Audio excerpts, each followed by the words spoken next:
விஜய் ஆண்டனி படம் அப்படின்னும் போது டிஃபரெண்டா இருக்க போகுது அப்படின்றது தெரியும். பட் என்னன்னா அவரோட மெஜாரிட்டி மூவிஸ் ஒர்க் அவுட் ஆயிருக்கும். பட் ஒரு சில மூவி நல்லா கருத்தா இருந்தாலும் கொஞ்சம் டிஃபரெண்டா இருந்தாலும் ஒர்க் அவுட் ஆகுறது இல்ல.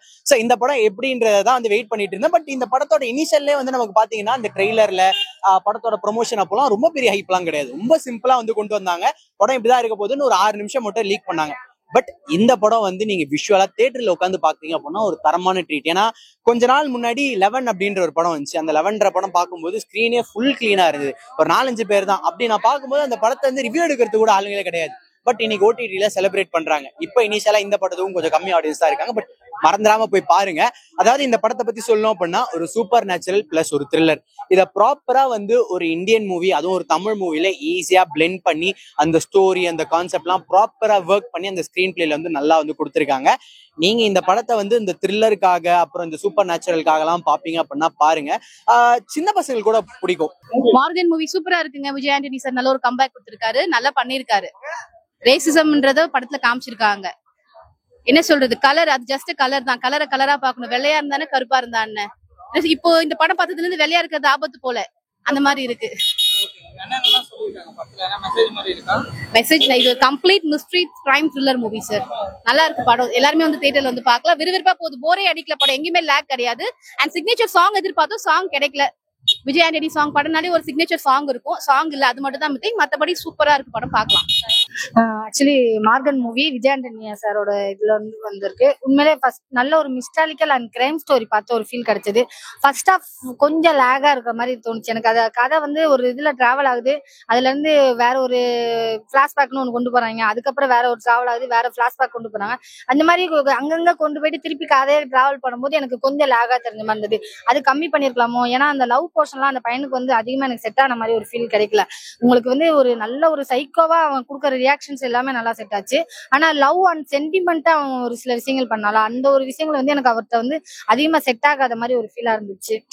அதை தாண்டி வந்து பாத்தீங்கன்னா செகண்ட் ஹாஃப் பயங்கர விறுவிறுப்பா போச்சு. செகண்ட் ஹாஃப் எனக்கு ஃபுல் ஃபீல் கொடுத்துருச்சுன்னே சொல்லலாம். ஏன்னா நம்ம ஃபர்ஸ்ட் ஹாஃப்ல எல்லாம் எனக்கு லாஸ்டா வெளில வரும்போது என்னடா கம்பி கட்டுற கதையெல்லாம் சொல்றாங்க, இதெல்லாம் நம்புற மாதிரியாடா இருக்கு அப்படிங்கிற மாதிரிலாம் நம்மளுக்கு தோணுச்சு.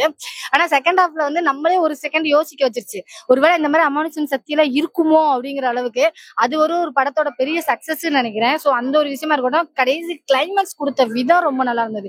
நம்ம ஒரு ட்விஸ்ட் நினைச்சிருப்போம், கதையெல்லாம் இவ்வளவு டிராவல் ஆகும்போது கண்டிப்பா இதாதான் இருக்கும், இப்படிதான் கொண்டு போய் முடிப்பாங்கன்னு. டோட்டலா அது இல்லாம அப்படியே ஆஃப் பண்ணிட்டு வேற ஒரு ட்விஸ்ட வந்து கிளைமேக்ஸ்ல கொடுத்தது வந்து இந்த படத்தோட பெரிய சக்சஸ் நான் நினைக்கிறேன். நல்லா இருந்துச்சு ப்ரோ. நல்லா பார்க்கலாம். லேக் இல்லாம இருந்துச்சு. பார்க்கலாம். என்ன மாதிரி ஸ்டோரி? கிரைம் தான் ப்ரோ. ஃபுல்லா கிரைம் எப்படி இன்வெஸ்டிகேஷன் பண்றாங்க, சைக்கோ கில்லர் மாதிரி ப்ரோ.